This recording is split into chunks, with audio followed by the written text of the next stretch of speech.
So hello नमस्कार दोस्तों, यहाँ पे हम लोग ये important idioms and the vocabs देखेंगे जो कि हमारे एग्जाम के लिए, हमारे स्पीकिंग के लिए मोस्ट इंपॉर्टेंट होगा। So let's get started. So यहाँ पे है आपका to bite the dust, first है हूच होगा। उसके बाद जो है फिर यहाँ पे आपको देखने मिल जाएगा फ्लैट वर्सेस अपार्टमेंट, एड नॉजियम मिल जाएगा, यहाँ पे स्नेल मेल मिल जाएगा, एंड यहाँ पे प्लेटिट्यूड मिल जाएगा। देखते हैं सबका अलग अलग मतलब क्या होता है, कैसे सेंटेंस में इसको फ्रेम कर सकते हैं। सो टू बाइट द डस्ट जो कि एक इडियम है, इसका प्रोनाउंसिएशन यहाँ पे दिया गया है कि टू बाइट द डस्ट है, को प्रोनाउंस करना है। इसका हिंदी मीनिंग होता है मर जाना, to die. So you can use like the old soldiers finally bite the dust, बूढ़ा सैनिक आखिरकार मर गया।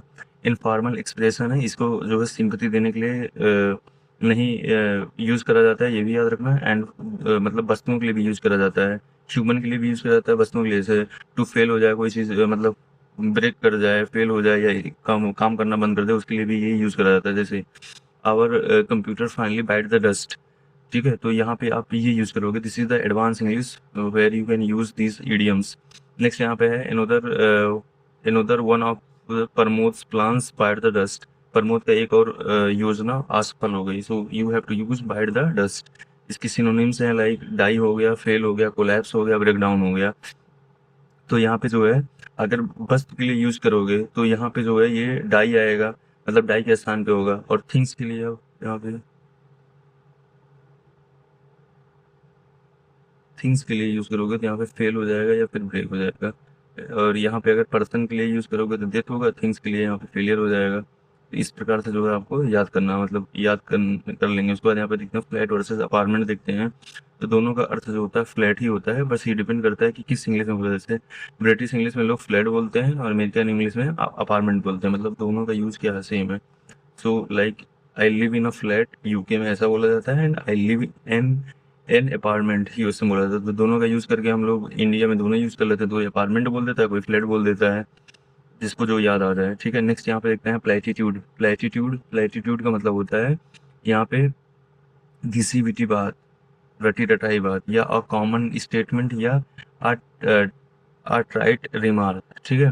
तो यहाँ पे जैसे ये सेंटेंस देखते हैं, यहाँ पे instead of the offering the solutions he repeated platitudes, ठीक है। समाधान देने के बजाय उसने किसी भी बात दोहराई। तो यहाँ पे ये चीज़ है, किसी भी बात को दोहराना, ये सब हो गया। इसके सिनोनिम्स हैं यहाँ पे क्लिच है, ट्रूरिज्म है, ठीक है, एंड यहाँ पे स्टोरियोटाइप है। नेक्स्ट यहाँ पे देख लेते हैं।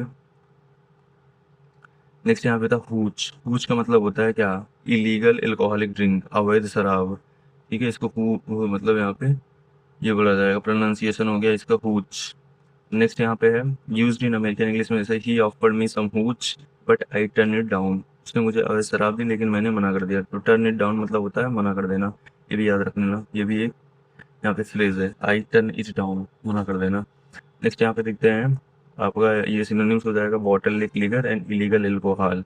नेक्स्ट यहाँ पे होता है स्नेल मेल। स्नेल मेल मतलब क्या होता है, रेगुलर पोस्टल मेल। एक मेल जो आप ईमेल के थ्रू करते हो, एक जो आपको पोस्ट से पहले आता था उसको स्नेल मेल बोला जाता है, क्योंकि वो बहुत टाइम लगा देता था आने में। इसलिए जो है स्नेल मतलब वैसे होता है घूमा, एंड मेल मतलब होता है डाक। ये चीज़, I I received your letter by snail mail, मैंने तुम्हारा पत्र डाक डाक से मिला, मुझे तुम्हारा पत्र डाक से मिला। So you will use this word, I received your letter by the snail mail. अब ये यूज़ करने की वैसे ज़रूरत देनी पड़ेगी। नेक्स्ट यहाँ पे है एड नॉजियम। इसका मतलब होता है बार बार, इतनी बार कहना है कि लोग परेशान हो जाए, जैसे रिपीटली अगेन एंड अगेन, ठीक है। इसको बोलते हैं एड नॉजियम। जैसे the child played the same song at nauseam, बच्चे ने एक ही गाना बार बार बजाया। Shashi talked about his wife at nauseam, Shashi ने अपनी पत्नी की बार बार प्रशंसा करता रहा या उसी के बारे में बात करता रहा। तो यहाँ पे ये चीज़ है, एड नॉजियम का मतलब होता है बार बार होना। तो यहाँ पे जो है इसका मीनिंग हो जाएगा लाइक सिनोनिम्स हो जाएगा repeatedly, continually, consistently, endlessly. Next यहाँ पे जो है ये हो गया, प्लेटिट्यूड देख ही चुके हैं।